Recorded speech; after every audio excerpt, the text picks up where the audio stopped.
Hey guys, believe it or not, I get to go racing this weekend. Been a long winter, coaching basketball with my youngest son, just stuff going on, work and all the stuff we have in regular life.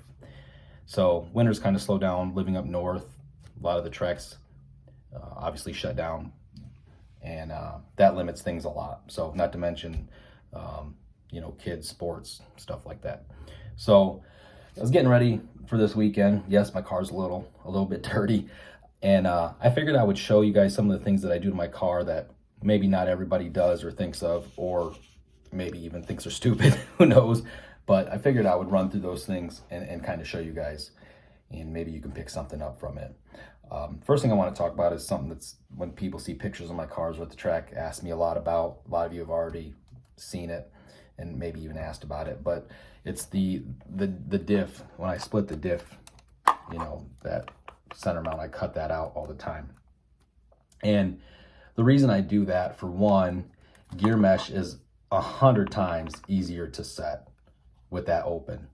Another thing is with that cover, stuff can actually get stuck between that cover and the spur gear. I've seen it happen before. Obviously with it off, you don't have to worry about that. The rotation of the spur gear, anything is going to get shot out now, shot outward. I've never seen something get stuck in my spur gear. So between gear mesh, it looks cleaner, and not getting stuff stuck in there, it's just simply the way to go. That center is not any type of chassis brace or brace for the diff or anything. It's the only purpose of that is a cover. So don't worry about that if it's something you want to do. And just the gear mesh reason alone is, in my opinion, good enough. It definitely does the trick. Another thing I was going to show you guys, see if I can loosen this a hair. Sorry, my table's probably jiggling a little bit.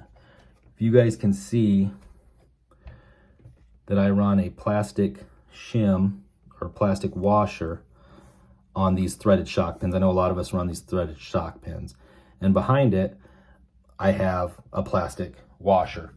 And the reason I do that is, for one, it doesn't gnarl up the A-arms when you tighten it up. Okay?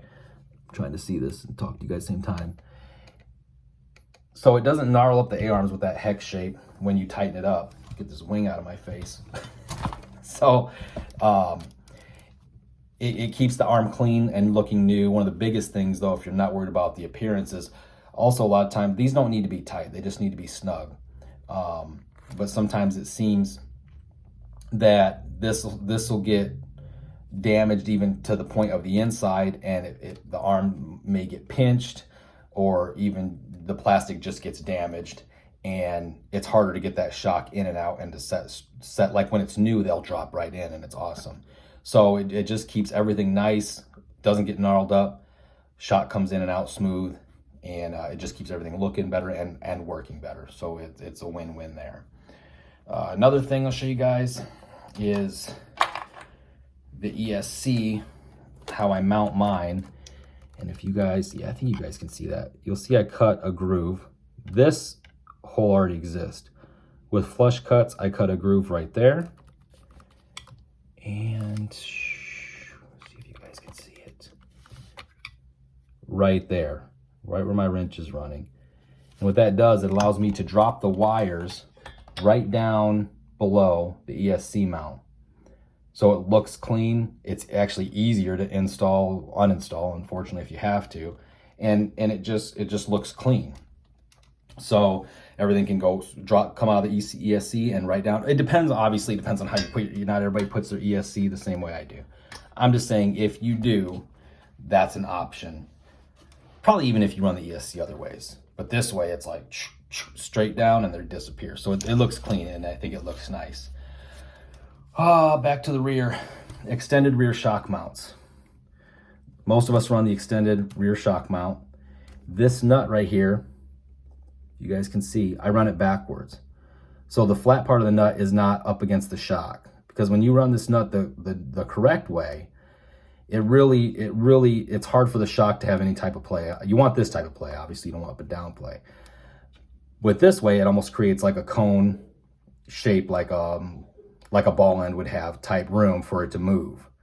Okay, so that nut is on backwards, creates more room for the shock to have free movement. Another thing, speaking of free movement, the rear chassis brace. So this, if you guys can see the screw, I'm gonna actually grab the nut. Probably can't see that screw spinning. Oh, maybe you can.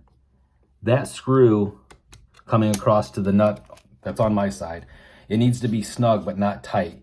You don't want to pinch that chassis brace, because when your chassis flexes this way or pulls apart, if you were to case a jump, you don't want it to get stuck that way. You want the chassis to return back to its natural state, which it's going to. That's just going to limit how, obviously, so you don't bend a chassis. But if you have that pinched, it'll get stuck, compressed, stuck this way and stuck back the other way. You want that to be free so it goes back to its natural state. So just snug up that nut, but don't smash that chassis brace in there. Another thing too, this rear wing brace, carbon fiber brace, that is T-Works, which I'm surprised more people haven't made it, but that's a T-Works brace, and Mugen has theirs also, which is a solid carbon fiber. If I would imagine, we give you a little more downforce as the air hits it, or this open style, but you'll never get that. I've never seen a wing mount break, so that's not really a concern, but you won't get that warped wing mount. Sometimes after a few hits or tumbles, it'll get a little wiggle to it. With that, that's not going to happen. Really nice, enough flex where the rest of the car doesn't get damaged. Wing soaks up most of it, but you don't get that warped wing mount. So let's see, front body mount. My front body mount, of course, you guys all know where it is. I guess I don't have to point it out, but I actually raised that up 1.5 mil. And the reason that I do that, let me turn this around. The reason that I do that, this corner, as we all probably know by now, will rub like crazy on the body. The Mugen body, it doesn't hike it up. It actually fits beautifully, but just little vibration, and it'll start to rub away. A lot of us have, the painted bodies. It'll start to rub the paint away. And to keep it nice, I just raised that 1.5 mil. The J Concept body has a hump there, which is really nice. So you're good there, but 1.5, it's minute. No, as a matter of fact, I don't think anybody knows it until they watch this video, guys I race with. But it's a minute change, gets that body off of the battery, and you cannot tell. It's not like you see the car going by and say, oh my God, that body's hiked up. 1.5 mil or even 1 mil if you want to. It's just enough to not sand your custom paint away. So that definitely helps. Dust dots, which you guys already probably seen them. Those right there are really nice. My buddy Richard Metz made those for me. He does all the t-shirts, stickers, all, most of the stuff you see me have, all the stickers you see me have, and all the shirts. So yeah, he does all the stuff for me. But anyways, I told him I need some dust dots, and he laughed. He said, "Do you just want dots?" Told him the size and a sheet of these. And what's really nice too is so obviously they keep dust out. You're still going to get some in from here, but it's way less. It's actually made a bigger difference than I thought. And then kind of a bonus I didn't think of, the glue, whatever dust does get in there, it ends up working its way to this glue and it gets stuck. It's almost like an ant trap or like one of them sticky, I don't know, you see bugs, mice, whatever. But it hits, the dirt sticks to it, so you peel it off and you'll see the center just coated. You throw it away and stick another one on. So it's been awesome. Like before it was just kind of like a thing, but now I make sure they're on. So let's see, another thing, countersinking this screw right here. You got button head, countersunk, button head down the mudguard. I countersink this, makes the motor a lot easier to slide in and out. So nothing happens to that nice hobby wing casing. But before it just slide across, you can still get it out, but you had to work it a little bit. Instead, I countersink that one screw, motor slides in and out freely. So another thing, I'm reading my list here, guys. Okay, another thing too, transponder. I mount my transponder right there. I know a lot of guys like it inside the receiver case, and I have room in there. and I could cram it in there, but right there, it looks clean. It's kind of tidy and off to the side, kind of put away. But if I'm not counting at a track, the first thing I'm going to need to do is see if my transponder is powered. Now, I don't need to go run, grab a wrench and take the lid off where everybody's waiting and, you know, what the hell, let's go.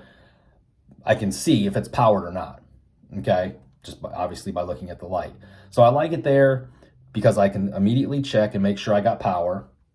I don't have it smashed in my receiver box and smush. I like the kind, I know the wires are in there and they have to curve and be tight, but I don't like pinching everything off. I like everything kind of almost in a natural state, not crammed and push the lid down and put 2 screws on.